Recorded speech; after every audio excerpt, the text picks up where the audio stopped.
in this programme. We've returned to this subject a few times, but it seems the war between motorists and cyclists is hotting up. A growing number of cyclists are now wearing head cameras and uploading videos of their scrapes with drivers to the internet. Cyclist Ben Ford has been telling the BBC what happened when he had a close encounter with a white van. The driver was convicted for dangerous driving because of the footage he shot. On the day of the incident, I was coming back from work, coming to a corner. I was overtaken by a van. Stay away! Stay away! I called out, asked for him to leave me more space, which he did. And then, unfortunately, he then squeezed me off, and I had to throw myself off the side of the van.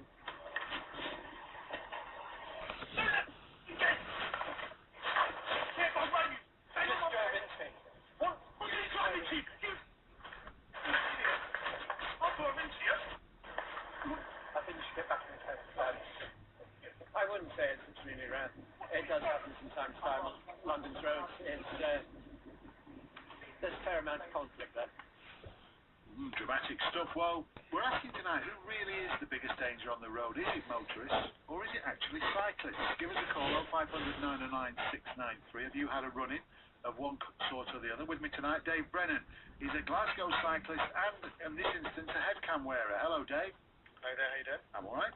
Motoring journalist and former Top Gear presenter Steve Berry is with me in the studio. Hello, Steve. Good evening. Dave, first of all, why do you wear a headcam then while you're cycling? I wear a headcam for a number of reasons. And the first thing I'd like to say is, I know you're talking about the thing about the cyclist versus motorist thing. I kind of disagree with that to some extent, because it's not really motorists against cyclists, it's good road users against bad road users. Well, do you accept, though, at the same time, if certain motorists wore cameras on their heads, they'd spot bad cyclists then? Absolutely. And in fact, if you look at the videos that I post on YouTube, I post when cyclists do things wrong as well. And in fact, I've posted instances on YouTube where I've done something wrong. For instance, I went into the back of a car once because I didn't brake in time. I'm more than happy to admit my mistakes, yeah? Yeah, now maybe other people aren't, and you've had various threats made against you, haven't you, Dave?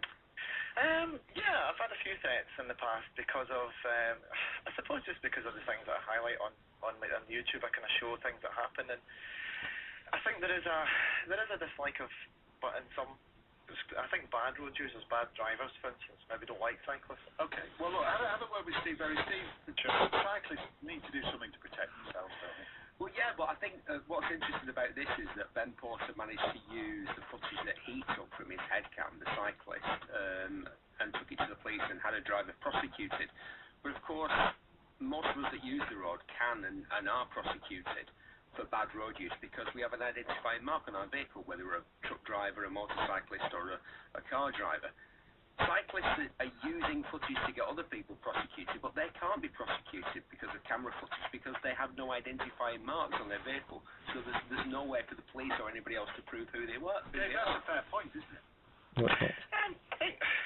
I think in the same respect you would say that a pedestrian, if they do something wrong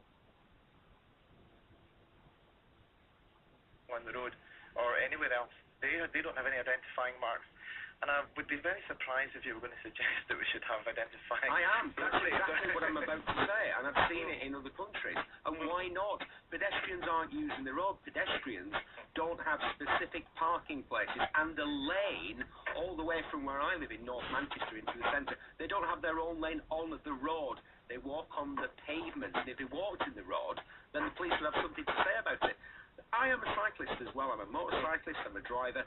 And the thing is, I can see why cyclists want to take action because inevitably, in any kind of interaction between a motor vehicle and a cyclist, the vehicle gets scratched, the cyclist ends up in hospital or dead. So I can see why they want to do something. But it's about time that responsible cyclists took some kind of responsibility for themselves and for how they use the road.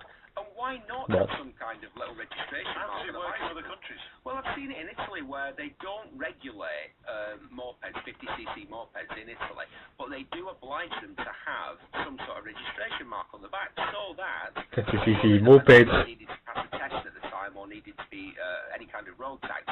If they did ride on the pavement or go the wrong way down one-way streets, you only need to look at YouTube to see cyclists using head cameras posting footage of themselves racing across cities like London and Bristol and breaking every single law in the highway code, knowing they can't be prosecuted because because the cameras that identify the rest of us for traffic offences can't identify cyclists because they don't carry a registration number. Dave Brennan. Well, I think in principle, the principle, I personally don't have anything against a registration system. I think there is an issue with the practicality of it. I mean, I don't know how we would actually do it in practical terms. Well, when you buy a bicycle, you get a registration number just like with anything else, and you pass a test. And here's the other thing, Dave. Why don't you get yourself some insurance as well? There's a radical idea. One of the things that you might not be aware of is that a large number of cyclists, they don't even know they've got it themselves, are actually covered on their home insurance with third party. I personally have extra insurance via the CTC as well. But one of the things, do you have third party insurance though? So, yep. So you would repair the motor vehicle as well if you damage it? Absolutely, and not on everybody's home insurance, but quite a lot of people's. I think there is a clause where you're covered for any third party damage that you cause outside the home. So in fact, you'd be surprised at how many cyclists are actually covered. Alright, let's have a quick word with Glenn in Sheffield. Glenn, good evening to you. Hello there. Former British Cycle Tourist Champion, 1969 it says here. That's right. Well, junior anyway. Alright, no, fair enough. What's your point, Glenn? Well, I haven't seen any of these head cams, but what I would say is I've been cycling for close on 50-odd years and driving since I was 17, so that's 40-odd years. And what I've seen is a big difference in the drivers. Now, yes, I'll agree with other commentators that you've got incompetent drivers, you've got incompetent cyclists. But what I've noticed in these years is the aggression from a certain stream of drivers towards cyclists. And then some are deliberately coming as close as they possibly can, and they're cutting up, and they're turning in front. They're doing all sorts of little manoeuvres to try and... Why do you think that is, Glenn? Why do you think they're doing that? I think it's symptomatic of society, I have to say. I mean, I'm a driver. I've driven all around the world, and I in some hairy places, Italy and India and the like. But on our roads, you've got real aggression on the roads as a driver. But do you think motorists are just doing that unprovoked, just for the sport of it?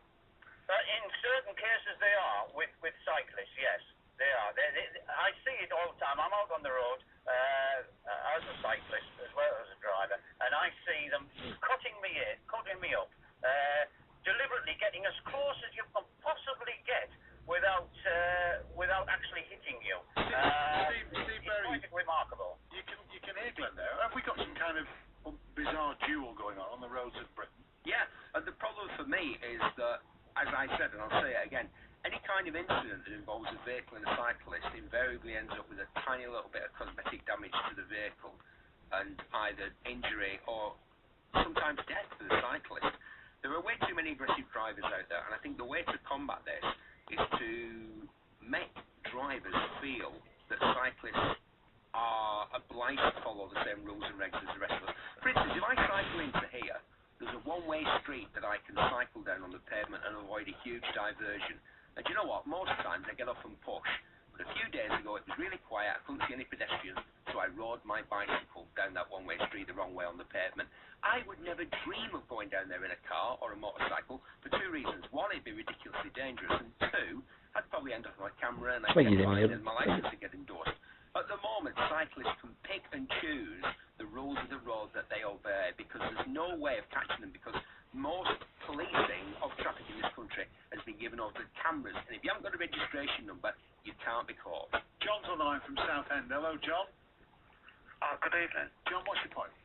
Yeah, well, most days I drive up in London, Kensington, Chelsea, round that way, and we come along the embankment, and I honestly do believe that most of the cyclists are there on a death wish, because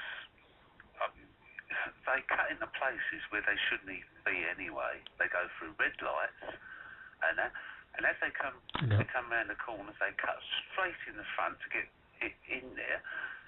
You just can't brake in it. You can't brake in time. In fact, going round Sloane Square a few weeks ago and that, some chap pulled out right out in front of me. I managed to brake, and then there was another one coming behind him and went into the back of me.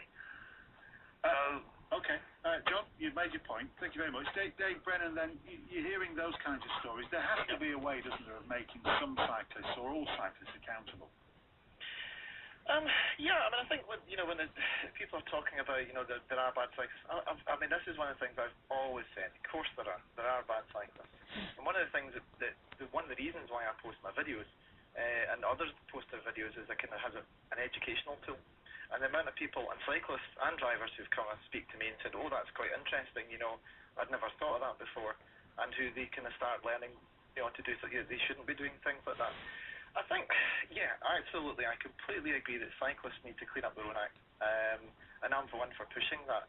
But I think what we've got to remember is the relative risks that, for instance, who would I rather stand in front of, a cyclist who is maybe red light, jumping a red light, or a driver who's maybe on the mobile phone? Yeah, but then if we look further down the food chain, if you're a pedestrian and the cyclist jumps a red light, you're going to come off worse than the cyclist probably. Absolutely. They lower you down as well, so it works both ways, doesn't it? Absolutely.